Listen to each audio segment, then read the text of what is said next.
Téléspectateurs d'Event TV, bonsoir et merci de votre fidélité. Merci de nous rejoindre sur votre chaîne préférée. Nous recevons aujourd'hui un invité de marque. Il s'agit de M. Achirafi Saïd Hachim. Il a été ministre de la fonction publique et des affaires islamiques et des relations avec des pays arabes aux Comores. Il a surtout aussi été ensuite ministre de la fonction publique et de la réforme administrative et toujours ministre de l'Intérieur et de l'Information. Aujourd'hui, il est le président du parti RDC qui est devenu Kadim depuis février 2011. Notre invité brigue la prochaine magistrature suprême pour son pays. Il est prêt à succéder au président Ikilou et ça va être une bataille qui va s'engager entre deux amis, deux frères, mais on espère que les choses se passeront bien. Bonsoir Monsieur le ministre et merci d'avoir accepté notre invitation. Merci chers amis, bonsoir et j'en suis très honoré, merci de m'avoir invité et de me donner cette occasion pour m'exprimer un peu à travers les frères d'Afrique, à travers le monde et de dire pourquoi je suis candidat et pourquoi j'ai la suite d'être élu et quel est mon objectif, pourquoi je vais aller vers cette magistrature suprême dans mon pays. Justement, alors pour vous, vous avez mis les pieds déjà dans le plat, pour vous les Comores souffrent d'un manque d'organisation. Vous l'avez dit, vous parlez aussi de l'instabilité chronique au service de certains hommes politiques, soucieux de se servir au lieu de servir le pays. Et puis, vous parlez d'une justice qui est soumise et la corruption qui règne à tous les étages. Absolument. Alors, pour vous, est-ce que vous représentez le salut, Monsieur le ministre? C'est ce que je souhaite. Je souhaite représenter le salut. Dans la mesure où ça fait à peu près 30 ans, je suis dans la politique, mais souvent dans l'opposition. Et donc, je m'oppose fondamentalement à la corruption, à l'instabilité, mais surtout à l'incapacité de certains de nos dirigeants, qui en fait, dès qu'ils arrivent au pouvoir, c'est comme si c'était leur but final. Or, le pouvoir doit s'en servir comme un instrument pour faire du bien au pays, pour servir le pays, pour servir le peuple. Et quand nous arrivons, je dis nous Comoriens, en fait, on se sert au lieu de servir le pays. Et donc, la démocratie souffre, le développement souffre,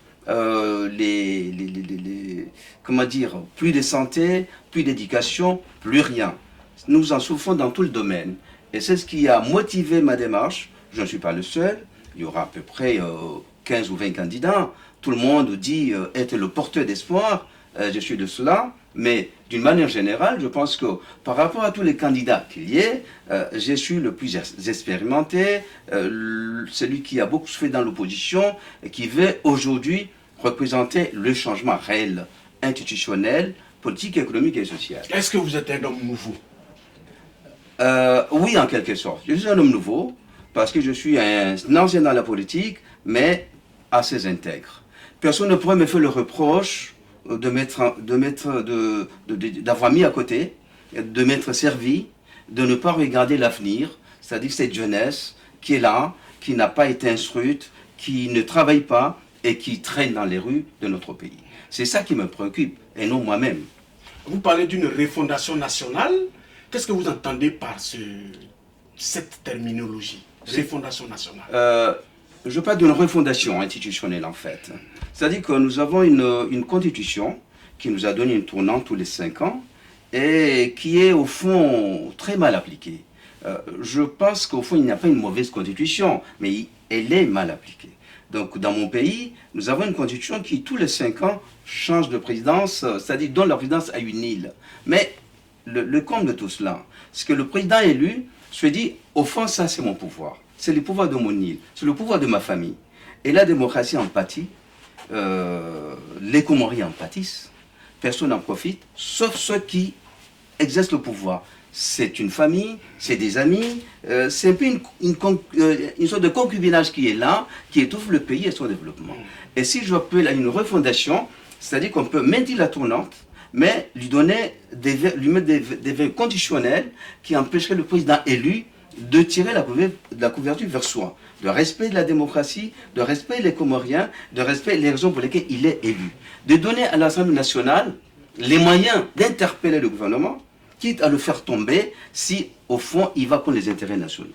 Alors pour vous, le Comore a besoin de quoi aujourd'hui? Parce que c'est écrit partout, ça se dit partout que les Comoriens souffrent beaucoup. Alors pour vous, de quoi les Comoriens ont-ils besoin pour sortir de l'ornière? Les Comores ont besoin de tout. Mais d'abord, d'une certaine intégrité morale. Parce que tous les ans, tous les 5 ans, le pays fait beaucoup plus de riches et s'appauvrit. C'est-à-dire ceux qui dirigent le pouvoir aujourd'hui sont des gens qui viennent là pour eux-mêmes, pour s'enrichir et non pour développer le pays. Et donc je crois qu'il faut une certaine éthique au niveau du pouvoir, au niveau de ceux qui l'exercent. Et à partir de là, on pourrait d'abord regarder que faire pour que nous ayons des institutions stables, que faire pour que notre jeunesse puisse être impliquée, puisse avoir un avenir souriant. Que faut pour que notre diplomatie puisse rayonner et nous apporter beaucoup plus de confiance et de respectabilité. Et ces choses-là peuvent être appréciées, peuvent être engagées, que soit un gouvernement digne, qui est là parce qu'il a pris des engagements devant le peuple et qu'il veuille vraiment les accomplir. Monsieur le ministre, vous parlez de confiance. On se souvient que vous avez soutenu le président sortant, Ikililou. Oui. Alors, est-ce qu'aujourd'hui, vous pensez que les gens, au regard de votre passé, peuvent vous faire confiance? Je pense que oui. J'ai soutenu le président Ikililou parce qu'effectivement, je lui fais confiance. Sinon, je ne l'aurais pas soutenu. Mais dès qu'il s'installe au pouvoir, effectivement, il commence à devenir un autre homme. Un homme qui est venu juste peut-être pour les intérêts de son île, peut-être les intérêts de quelques amis, et surtout se rapprocher certains opposants un peu mystérieux, je veux dire, parce qu'il s'est rallié l'ancien président, le colonel Azali Assoumani, qui est arrivé au pouvoir par un coup d'État, donc qui a été un véritable dictateur, qui a été l'objet, enfin, qui a permis beaucoup de malversations dans le pays. Et donc, je n'ai pas compris pourquoi le président Ikililou, qui a été élu démocratiquement, qui a été retenu comme étant inter, s'est rallié des gens qui, à mon avis, ne méritaient pas d'être dirigé vers ce pouvoir qui est un pouvoir démocratique, qui est un pouvoir qui devrait être interne, qui devrait contribuer au bien-être économique et social. Donc c'est là où j'ai compris que le président Ikililou, en fait, a changé de position, parce que l'essentiel c'est de rester au pouvoir et d'avoir des gens qui le maintiennent fortement et qui sont contrefoutés de la démocratie et de la bonne gouvernance. Ce qui l'a conduit un jour à envoyer des militaires à l'hémicycle pour empêcher la majorité de balancer dans l'opposition. Ce qui est très grave. Ce qui est très grave à mon avis. Et ce qui fait peur aujourd'hui, parce que si demain, il présente des candidats du pouvoir, est-ce que si aujourd'hui, le candidat du pouvoir est battu et qu'il le laissera partir?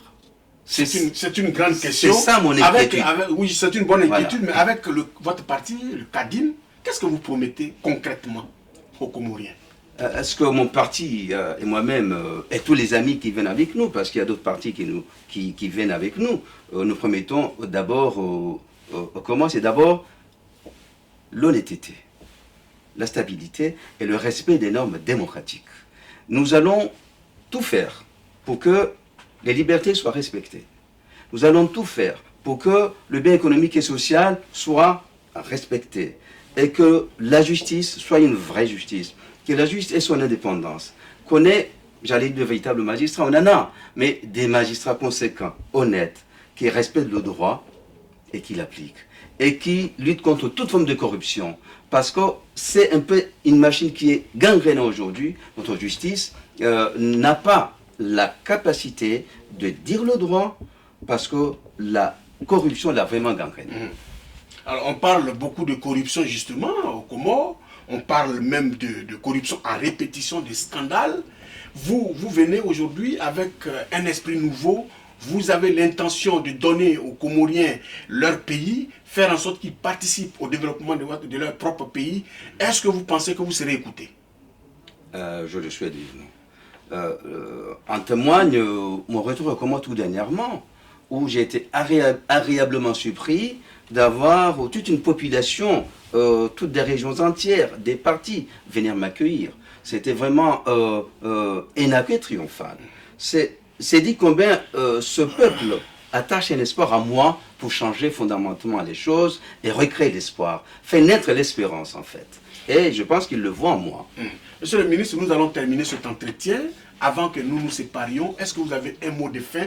Est-ce que vous voulez vous adresser aux Comoriens qui vous regardent? Bien entendu. Je voudrais leur dire de me faire confiance, mais surtout d'abord de me juger d'abord, de dire qui suis-je. Ai-je participé un peu à piller le pays? Ai-je participé à défaire la démocratie? Ai-je participé à transgresser les mœurs? Qu'est-ce que je fais de mal avant que je ne sois élu? Il faut que les Comoriens me jugent, disent qui je suis et qu'est-ce que je fais et qu'est-ce que je mérite aujourd'hui. Parce que nous sommes de très nombreux candidats, chacun il a son actif et son passé. Je veux que les Comoriens qui me connaissent aujourd'hui disent qui je suis, qu'est-ce que je fais de mal à ce pays pour que je puisse me rectifier ou être jugé. Parce qu'il faut que ceux qui veulent aller à la magistrature suprême soient propres, soient intègres et puissent mériter la confiance que le peuple leur donne. Et non des gens qui viennent aujourd'hui se servir des prérogatives du pouvoir pour eux-mêmes, pour leur famille et pour les amis. Et le pays s'enlisant, c'est pas ça ce que nous souhaitons aujourd'hui. Merci, monsieur le ministre. Merci d'avoir accepté notre invitation. Merci d'être passé sur notre plateau. Et on se retrouve pour un prochain numéro. À bientôt.